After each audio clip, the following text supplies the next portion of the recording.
हमने यही कहा।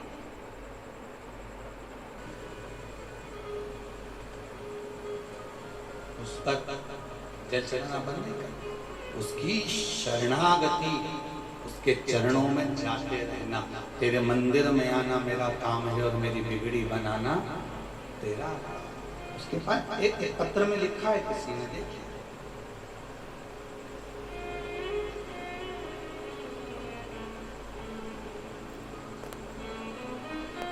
एक ने तो सुपारी बन के भेज दी। ये देखो,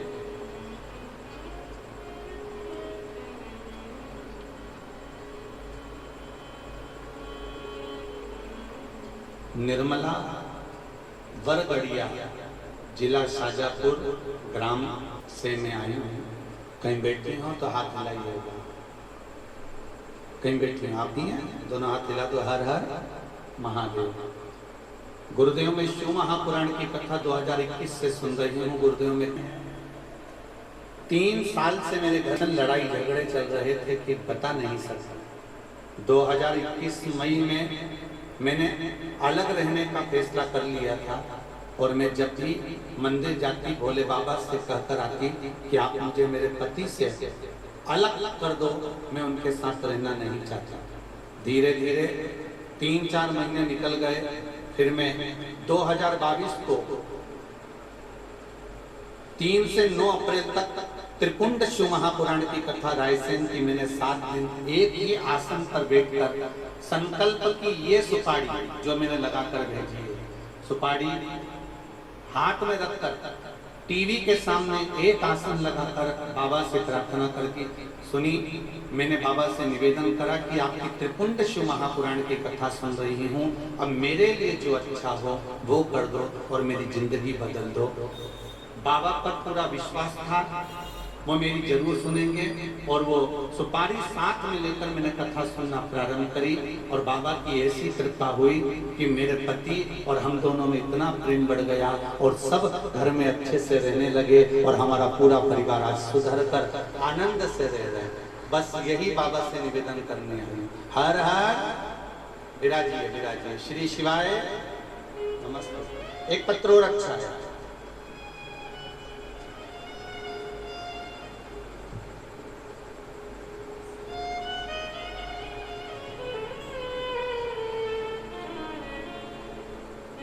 रानी प्रजापति, परासिया, पति गणेश प्रजापति, जिला छिंदवाड़ा। कहीं बैठे हैं आप ही, हाथ हिला दीजिए। हर हर महादेव। गुरुजी मैं फरवरी 2022 से शिव पुराण सुन रही हूँ। व्रत के बारे में बताया गया, मैंने टीवी पर सुना, शिव महापुराण की कथा सुनी। वहीं से मैंने एक बेलपत्र और 1 लोटा जल उनको देना चालू करा और उनकी दवाई बंद हो गई। पशुपति व्रत का विधान जैसा आपने बताया था उसके अनुसार करा। 1 हफ्ते के बाद में पति की तबीयत फिर खराब। अब देखिए, सीने में दर्द हुआ, उनको हॉस्पिटल ले गए। रात के 4 बजे, मतलब सुबह 4 बजे, बहुत खराब हो गई थी। जेठ जी उन्हें हॉस्पिटल लेकर गए।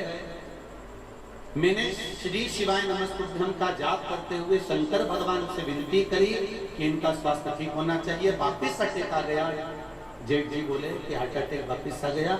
लेकर गए कुबेरेश्वर धाम का एक रुद्राक्ष मेरे पास में था। मैंने उस रुद्राक्ष का जल लिया और उनको पिलाना थोड़ा थोड़ा चालू करा। डॉक्टर ने जब उनको चेक करा तो अटैक नहीं था, गैस का थोड़ा सा प्रॉब्लम हो गया था और मेरे पति ठीक होकर वापस आ। डॉक्टर आश्चर्य कर रहा है आईसीयू में ले जाकर कि इनको अटैक आया था पर वो गैस करके से निकल गया। ये शिव ही जानता। बैठो बहन। हर हर शिव की उदाहरण, बैठे शंकर की, उसकी उदाहरण। मनुष्य का जीवन है, मानव का शरीर है, दुख और तकलीफ आना है, ये निश्चित है।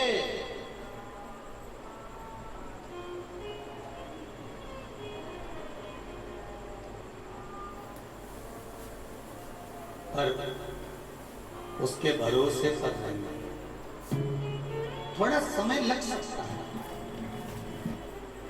सारी समस्या का हल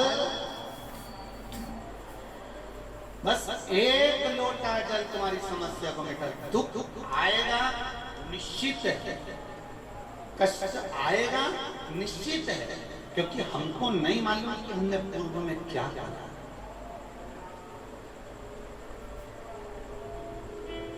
एक लड़के को खूब सारे लोग मिलकर गोच रहे थे, खूब मार रहे थे। वहां से निकलने वालों को दया आ गई, बेचारे को क्यों मार रहे हो रे, कितना एक लड़का और तुम 10 लोग मार रहे हो, ये अच्छी बात है? एक लड़के को 10 लोग मिलके मार रहे हैं, तो जो वहां से निकला उसको दया आया, इसको मत मारो, बेचारा कैसा सीधा साधा आदमी को तुम मार रहे हो, 10 लोग, अच्छी बात है। तब दूसरे से पूछा कि आखिर इसने करा क्या था, तो कहा साहब एक कन्या के साथ उसने गलत कर्म कर लिया और उस कन्या का गला घोट कर मार दिया। तो जिसने कहा था मत मारो, उसने भी 2 सीधा बड़े। बस ये जो 10 लोग एक व्यक्ति को मार रहे थे और तुम आए और तुमको लगा रे बेचारे ने क्या गलत कर दिया, बस यही की गई हमारी जिंदगी है। पूर्व में हमने किसको दुख दिया होगा, किसको कष्ट दिया होगा, किसको भला बुरा कहा होगा, हमको नहीं मालूम। पर आज हम दुख भोगते हैं ना, तब परमात्मा से कहते हैं मैंने क्या करा होगा ऐसा, मैंने क्या। भगवान बोले पूर्व का तूने नहीं देखा,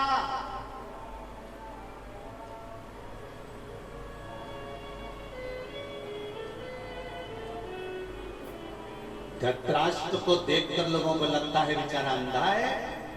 धृतराष्ट्र को देखकर लगता है कि बताओ इतना बड़ा राज्य, धृतराष्ट्र पूर्व में एक राजा था, राजकुमार था, सरोवर पर घूमने गया, एक हंस नजर आ गया, हंस के छोटे छोटे बच्चे थे। राजा ने तुरंत कहा, राजकुमार कहता है काम करो, इस हंस के बच्चों को पकड़ ला। हंस के बच्चों को पकड़ने जाए तो हंस का बच्चा को, वो जो हंस था वो अपने बच्चों को पकड़ने नहीं देता और उनके ऊपर आक्रमण कर देता। इतने में राजा ने कहा एक काम करो, बच्चों को बाद में पकड़ना, पहले हंस को पकड़ो, क्योंकि हंस अपने बच्चों के कारणवश अपने ऊपर आक्रमण कर रहा है। तो हंस को पकड़ा। महाराज बताओ इस हंस को पकड़ कर रखा है, क्या करना चाहिए? तब उस धृतराष्ट्र ने पूर्व समय में कहा एक काम करो, ये हंस को इसके बच्चे ही नहीं दिखेंगे, अपन पकड़े चाहे मारे मालूम ही नहीं पड़ेगा। एक काम करो, इसकी दोनों आंख फोड़ दो। हंस को पकड़ा, बमूल का कांटा तोड़ा और राजा ने सामने रहकर हंस की आंखें फुड़वा दी। अब वो यहाँ हस्तिनापुर में जन्म ले लिया और धृतराष्ट्र बनकर उसकी आंखें नहीं है, तो हमको दया आ रही, बेचारा अंधा है, बेचारा अंधा है, बेचारा अंधा है। हमने तो कहा बेचारा अंधा है, पर पूर्व में कर आया, उसका भोग तो कभी तो भोगना पड़ेगा। कोई भी देख रहा है, पर वो सरकार तो देख रहा है,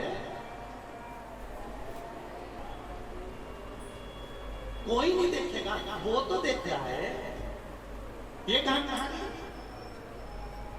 एक पूर्व समय में राजकुमारी, इतनी सुंदर, इतनी सुंदर, इतनी सुंदर। एक हाकिम आ गया, हाकिम ने कहा महारानी जी मैं आपको जीवन भर सुंदर बनाने का गारंटी लेता हूं, क्या करना पड़ेगा? बस मैं बताऊं वो करना पड़ेगा। मुझे जिंदगी भर बूढ़ी नहीं होना, सुंदर बने रहना है, बताओ क्या करना पड़ेगा? हाकिम ने कहा 100 केचुओं को ढूंढा जाए और 100 केचुओं को ढूंढकर मुझे ला कर दो और 100 केचुओं को मैं पीसूंगा, मारूंगा और पीस कर उसका मल्लम बनाकर तुम्हें दूंगा, तुम अपने चेहरे पर लगा लेना, तुम जिंदगी भर सुंदर बनी रहोगी। राजकुमारी ने 100 केचुए मंगवाए, उसको पिसवा कर पिटवा कर उस हाकिम को दिए, सामने रहकर पिसवाया। पिसवाने के बाद उस सुंदरता की दवाई पाकर उसने चेहरे पर लगा ली। भले राजकुमारी सुंदर हो गई, पर भोगना तो आज पड़ रहा है। भगवान कृष्ण ने कहा गांधारी काकी तुम ये मत सोचना कि तुम्हारा कर्म का दंड अभी का है, अभी का नहीं। पूर्व में तुमने जो 100 केचुओं को पिसवाया था, कोई 100 केचुए तेरे गर्भ से जन्म लिए, कोई 100 केचुए तेरे सामने पड़े हैं और तुम पर चढ़कर एक पेड़ तोड़कर खा रही है। ये तेरे कर्म का दंड तुमने भोगना है, कोई दूसरा नहीं भोगेगा रे भाई, भोगना तुम्हें पड़ेगा।